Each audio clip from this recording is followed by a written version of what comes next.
ยหม้อน้อยๆต่างๆกันนะมึงยักเจ็บอ่ะเดี๋ยว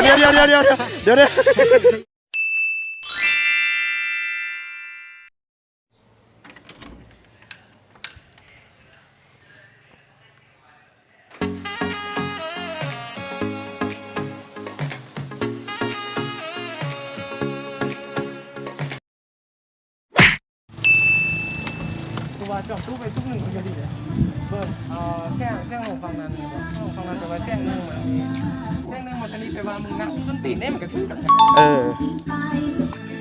เบิร์ดเป็นสภาพเป็นคนที่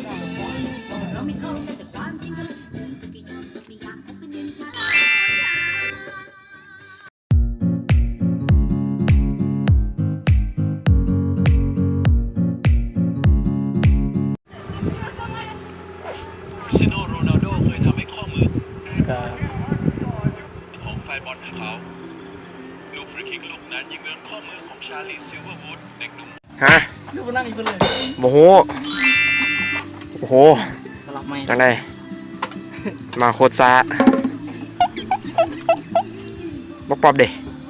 ในนางยูทูบนั้นโคตรสุดขึ้นกะมีประตังเดี๋ยวเข้าเกิดมึงกระจงให้เข้าให้หน้านะมีกระปุกตับฟองจนตีนหัวหันนี่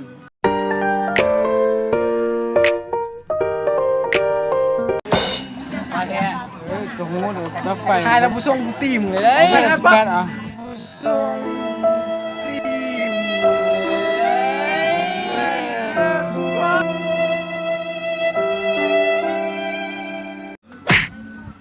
ไปแม่ซิวะค่าส่งตัวนี่มันอ่ะ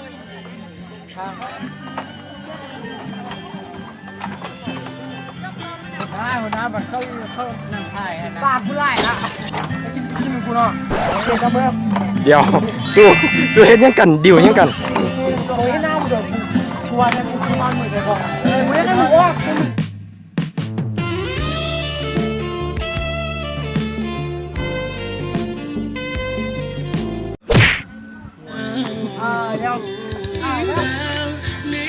โอ้มันถ้าชิดเป็นกองให้บอกว่ามาเนี้ยมึงประมาณนี้เอาครับเจ๊เอาไปกี่บอกยังทีนี้เนาะเขามายังวะมาเชียงรานน้อยเนาะเฮ้ยมายืนพี่แม่เดี๋ยวมาถ่ายรูปกันหนึ่งว้าวเดี๋ยวกูสู้เลยยังเสร็จกองหมดแล้วมันว่าถ้ากูสู้ได้มันว่ากูโทรศัพท์กูถ่ายก็ได้ไม่หรอกกูส่งมึงจะผิดสักแล้วนั่งอยู่นี่อะไร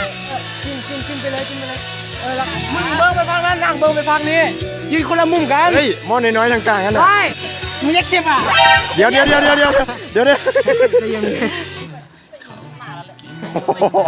มึงใจเย็นมึงอ่ะฮอนกูอีกไปเฮ็ด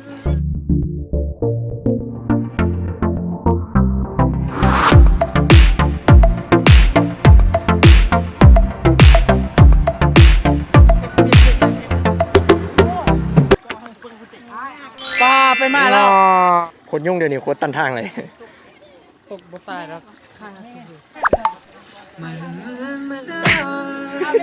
มือกองหัวยุ่งเอาป๊อปมึงก็อีได้ทายอยู่อ่ะเล่นไปอยู่คุณไปโอ้โหว้าคือแบบคือแฟนกันเลย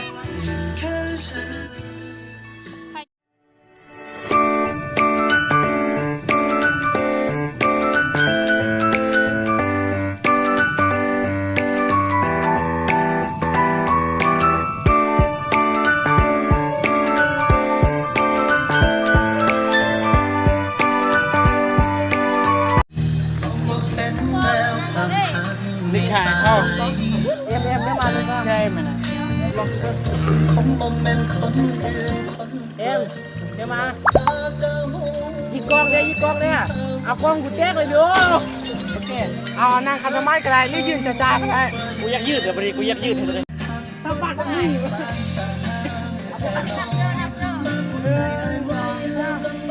ว้า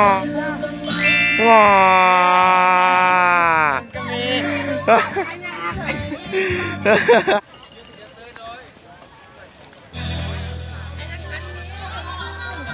งสารกูเด้กูยืนคือสิบอลฮอนปาเนี่ยถ้าไทยพอดีเด้อ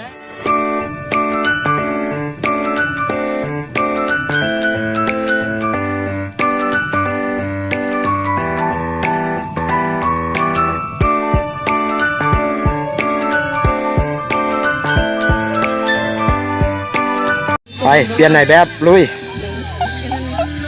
โอ้โหเบิ่งทางคู่คันนา แม่เราเบิ่งคู่ขนาด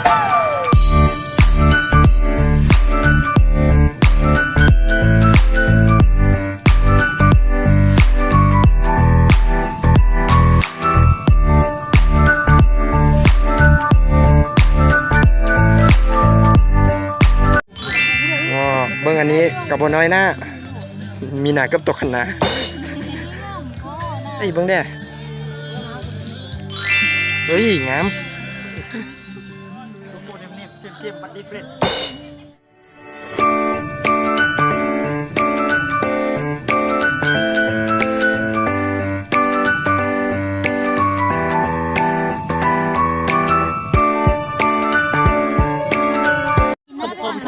ขอโทษ เขาบริกนับ